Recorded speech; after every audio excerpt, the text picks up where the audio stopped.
Hello students, welcome to A to Z পরীক্ষা। তো আজকে কিন্তু আমরা একটি সারাংশ নিয়ে চলে এসেছি।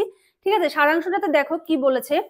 স্বাধীন হবার জন্য যেমন সাধনার প্রয়োজন, তেমনি স্বাধীনতা রক্ষার জন্য প্রয়োজন সত্যনিষ্ঠা ও ন্যায় পরায়ণতার। ঠিক আছে, তাহলে একটা হলো হাইলাইটেড ওয়ার্ড কি স্বাধীন, আর একটা হলো স্বাধীনতা। স্বাধীন হওয়ার জন্য কি প্রয়োজন? সাধনার প্রয়োজন, আর এটার জন্য প্রয়োজন সত্যনিষ্ঠা এবং ন্যায় পরায়ণতার।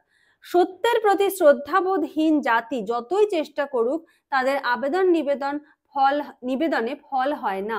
ঠিক আছে, সত্যের প্রতি যার কোনো রকম শ্রদ্ধা বোধ নেই সেই জাতি যতই চেষ্টা করুক তার কিন্তু আসল যে স্বাধীনতা সেটা কিন্তু তার আসে না। যে জাতির অধিকাংশ ব্যক্তি মিথ্যাচারী সেখানে দু চারজন সত্যনিষ্ঠকে বহু বিড়ম্বনা সহ্য করতে হয়।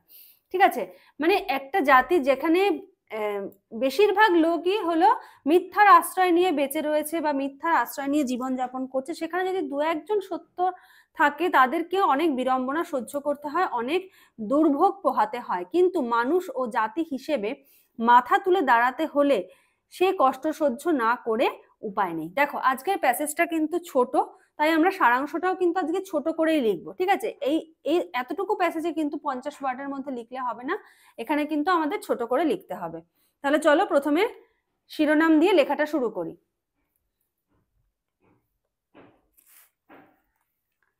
শিরোনাম দেব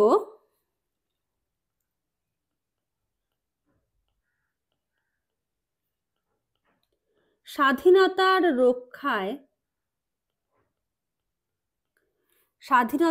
রক্ষায় সত্য ও ন্যায়। স্বাধীনতার রক্ষায় সত্য ও ন্যায়। ঠিক আছে, তাহলে এবার আমরা ব্যাখ্যাটা লিখব। স্বাধীনতা রক্ষার জন্য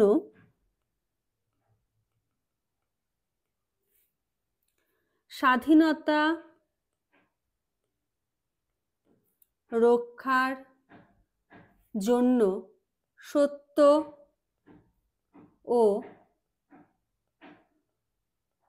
ন্যায়ের চর্চা অপরিহার্য। দাঁড়ি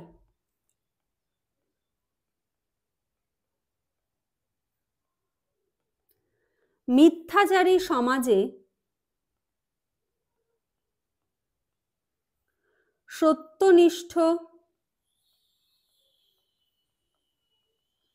সত্যনিষ্ঠ ব্যক্তিরা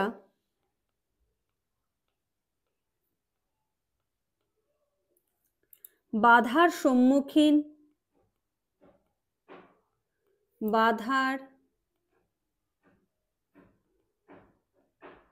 সম্মুখীন হলেও উন্নত জাতি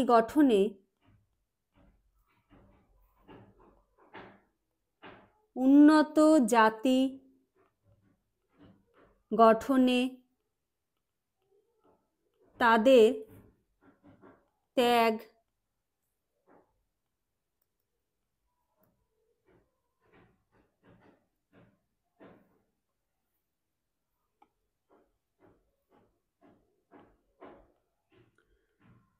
অপরিহার্য।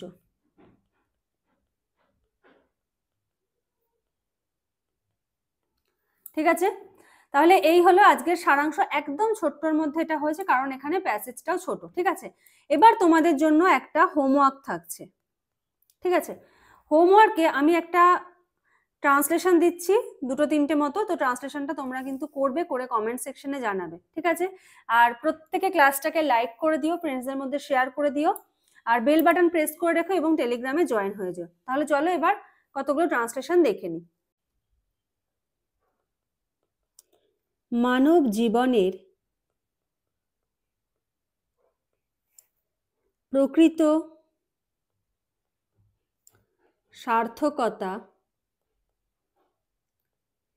সার্থকতা হলো অন্যের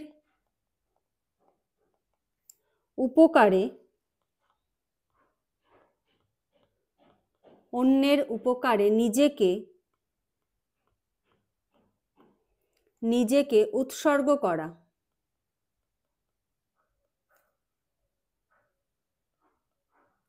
দাড়ি। স্বার্থপর জীবন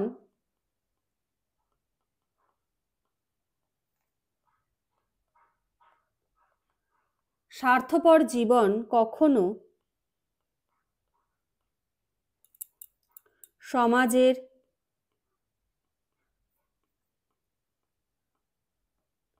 সমাজের মঙ্গল আনতে পারে না।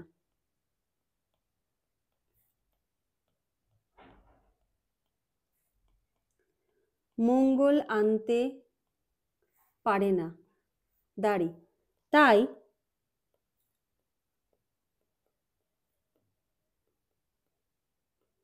নিঃস্বার্থভাবে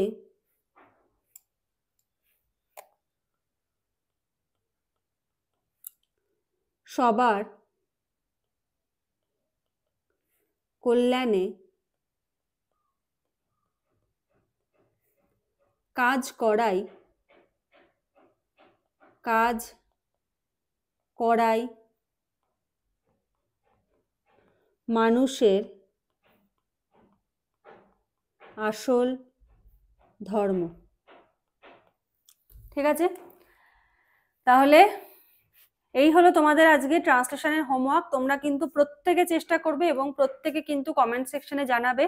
কমেন্ট সেকশনটা যেন আমাদের প্র্যাকটিস সেকশন হয়ে ওঠে, এই চেষ্টাটা প্রত্যেকে করবে, কারণ সবাই ওখানে লিখলে এক একজনের লেখা থেকে শিখতে পারবে। তো প্রত্যেকে কিন্তু কোনো রকম হেজিটেশন না রেখে প্রত্যেকে কমেন্ট করো, প্রত্যেকে কমেন্ট সেকশনে লেখো, সেটাই আমাদের প্র্যাকটিসের জায়গা হয়ে উঠুক। এবং তোমাদের জন্য কিন্তু ইউটিউবে ক্লাস আসছে, যারা নতুন দেখছো প্রিভিয়াস ক্লাসগুলো দেখো, সেখানে কিন্তু তোমরা সমস্ত কিছু একদম ট্রান্সলেশন প্রেসি থেকে, রিপোর্ট থেকে শুরু করে, বাংলা প্রতিবেদন থেকে শুরু করে সমস্ত কিছু কিন্তু তোমরা পেয়ে যাচ্ছ। টেলিগ্রাম চ্যানেলটাতে জয়েন হয়ে যেও, ঠিক আছে? টেলিগ্রামে ওখানে তোমাদের আপডেট দিয়ে দেওয়া হবে যে কখন কোন ভিডিওটা আপলোড করা হলো, সেই অনুযায়ী তোমরা দেখে নিতে পারবে। তো আজকের মতো এখানেই শেষ করছি, নেক্সট ভিডিওতে আবার দেখা হবে, কথা হবে। Thank you.